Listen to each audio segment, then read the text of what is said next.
राजस्थान भक्ति का प्रदेश है, राजस्थान शक्ति का प्रदेश है, जिसके माध्यम से कभी भी हमारे धर्म के ऊपर जिन लोगों ने आक्रमण किया, हमारे देश के ऊपर जिन लोगों ने आक्रमण किया, उनको मुंह की खानी पड़ी है। राजस्थान के क्षत्रियों ने उनको मार कूट कर बाहर भगाया है। राजस्थान सेवा का प्रदेश है, राजस्थान अतिथि देव भव के लिए जाना जाता है पूरे विश्व भर में। लेकिन पौने 5 वर्षों से राजस्थान की जो दुर्गति इन असुरों ने की है, ये आप सबके से छुपी नहीं है।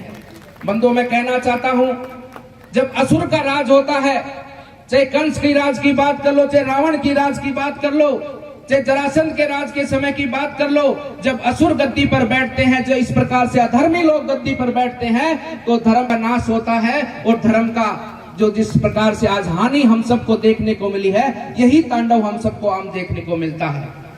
इन अधर्मियों का राज जो राजस्थान में जब से आया, जब से संत प्रताड़ित हैं, जब से संतों की हत्या आराम सरेआम होने को देखने को मिलती है, जनता दुखी है, जनता का शोषण हो रहा है, उसी के साथ साथ में महिलाओं माताओं का किस प्रकार से सम्मान राजस्थान के अंदर गिरा है। ऐसा वातावरण राजस्थान में बना कैसे? ये बना कैसे? क्योंकि असुर लोग गद्दी पर बैठे हैं, अधर्मी लोग गद्दी पर बैठे हैं। और वो तो मैं आपसे ही सीखा है कि जैसे खाए अन्न वैसा होता है मन, जैसी संगति में हम बैठते हैं वैसा ही हो जाता है विचार। क्योंकि इन लोगों का विचार ही तुष्टीकरण का है। इन लोगों ने सदैव तुष्टीकरण की राजनीति की, सदैव देश के लोगों को जाति बाती पे लड़ाया, धर्म के नाम पर लड़ाया।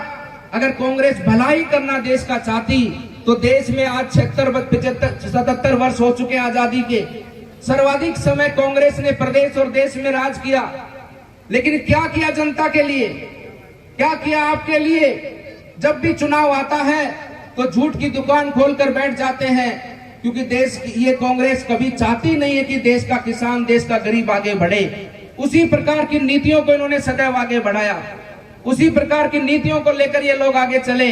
देश में 2 शिक्षा नीति बनाई, एक हिंदी मीडियम, एक इंग्लिश मीडियम। गांव का विद्यार्थी, गांव का बच्चा अगर पढ़ लिख जाएगा तो वो सवाल पूछेगा, उसमें बुद्धि आ जाएगी। लेकिन गांव के लोगों में बुद्धि नहीं आनी चाहिए, गांव के लोग भोले रहने चाहिए, ताकि जब चुनाव आए तो झूठे प्रलोभन देकर उनका वोट ले लो और फिर तुम राज करो। ऐसी परिस्थिति देश की बनाकर इन लोगों ने रखी। अगर कांग्रेस चाहती तो क्या आपके घर में वो रसोई गैस का सिलेंडर माताओं के घर में क्या नहीं पहुंचा सकती थी? अगर कांग्रेस चाहती तो क्या आपके घर में वो शौचालय बनाने का काम नहीं कर सकती थी? माताओं को सम्मान देने का काम नहीं कर सकती थी? अगर क्या कांग्रेस चाहती जनधन खातों के माध्यम से आपके घर का अकाउंट नहीं खुला सकती थी? अगर क्या कांग्रेस चाहती तो किसानों को क्या सम्मान निधि नहीं दे सकती थी? अगर कांग्रेस चाहती तो क्या वो भरपूर राशन हमारे देश के गरीब लोगों तक नहीं पहुंचा सकती थी? अगर क्या कांग्रेस चाहती तो हमारे देश के अंदर प्रधानमंत्री आवास पिछले 8-9 वर्षों में बने हैं, क्या कांग्रेस नहीं बना सकती थी? लेकिन बनाया नहीं। बंधुओं, मैं तो 2 योजनाओं की बात करूंगा। पेंशन योजना तो आज की नहीं, बहुत पहले से चलती है। राशन की योजना आज से नहीं, बहुत पहले से चलती है। लेकिन यहाँ बुजुर्ग बैठे होंगे, आज से 9 साल पहले भी उनको पेंशन मिलती होगी, 200, 250, 300 जितनी भी। जब उस समय पर जब वो अधिकारी गांव में पेंशन के पैसे उनको देने आता था, उनके पेंशन के 300 रुपए होते थे, लेकिन 300 की बजाय वो 250 रुपए उनको हाथ में पकड़ाता था। और उस बुजुर्ग की हिम्मत नहीं पड़ती थी कि भैया मेरे 300 रुपए हैं, 50 रुपए वापस दे दे। क्या पड़ती थी हिम्मत? क्योंकि उसको पता था अगर तू बोल गया तो अगली बार में 250 मिले, ये भी नहीं मिलने। यथार्थ है कि नहीं है? गांव का राशन डीलर सबसे बड़ा डीलर होता था। उसके घर में ट्रैक्टर, गाड़ी, मोटरसाइकिलों की खड़ी होती थी, क्योंकि सबसे मजबूत आदमी होता था, सबसे अधिक पैसे वाला होता था। सिफारिश से उसको राशन डीलर का काम मिलता था। और उसकी ताखड़ी के नीचे 20 किलो के बाट के नीचे भी चूमक लगी होती थी। जब उसमें राशन तुलता था, 20 किलो 25 किलो जो भी सरकार बेचती थी, उसमें से 10-12 किलो ही मिलता था। अगर कोई आवाज उठाता था तो अगली बार से उसका राशन कार्ड में नाम ही कट जाता था। ये परिस्थिति हमारे इस देश के अंदर इन कांग्रेस के लोगों ने बना के रखी थी। लेकिन मोदी जी के आने के बाद में आज मैं दावे के साथ कह सकता हूं, चाहे आपका पेंशन का पैसा हो, चाहे आपका अनाज हो, एक दाना भी कोई आपका नहीं चुरा सकता। पूरा का पूरा हक हमारे देश के लोगों को मिलता है। ये परिवर्तन है देश में। इसलिए बंधु, आने वाला समय बहुत महत्वपूर्ण समय है। आदरणीय राजेंद्र राठौड़ जी 7वीं बार विधायक बने हैं, 8वीं बार आने वाले समय पर बनने वाले हैं। हम सब लोगों का एक ही सपना है, हम भारतीय जनता पार्टी का कार्यकर्ताओं का सिर्फ एक ही उद्देश्य है कि अपने देश को आगे बढ़ाना है, अपने देश के लोगों तक हर वो सुख सुविधा जिसके वो हकदार हैं। हमारे देश का मजबूत किसान बने, हमारे देश का उद्यमी हमारा युवा बने और हमारा देश मिलकर आगे बढ़े। और ये बहुत अच्छा अवसर है, ये चुनाव का अवसर हमारी अकेले की जिम्मेदारी नहीं है, ये चुनाव अधिक जिम्मेदारी है तो आप सबकी जिम्मेदारी है। सबसे महत्वपूर्ण अगर कोई कार्य चुनाव के अंदर है तो आप जनता का है।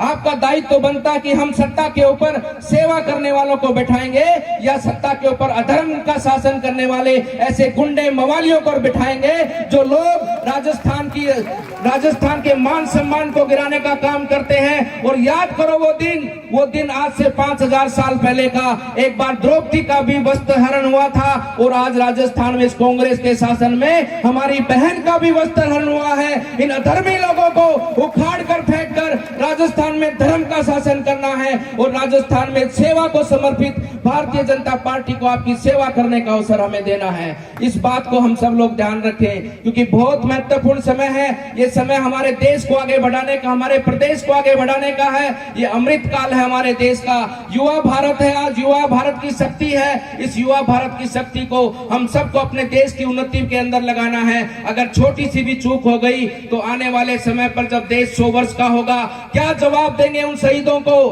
क्या जवाब देंगे उन शहीदों को जिन्होंने अपने देश की आजादी के लिए, हमारी आजादी के लिए अपने प्राणों को न्यौछावर कर दिया।